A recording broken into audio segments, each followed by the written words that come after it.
Remains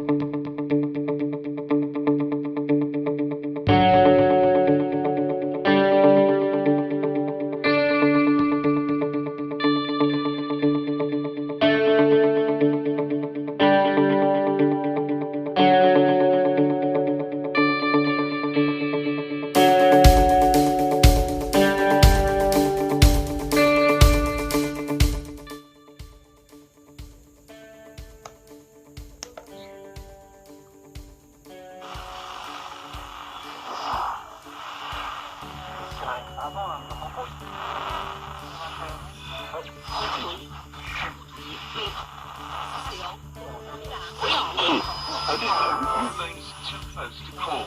The election has been on a knife edge since Tuesday, with several states still counting postal ballots that have mostly favoured Joe Biden. Earlier, President Trump used a White House news conference to make baseless allegations about voter fraud and to claim the election was being stolen from him. So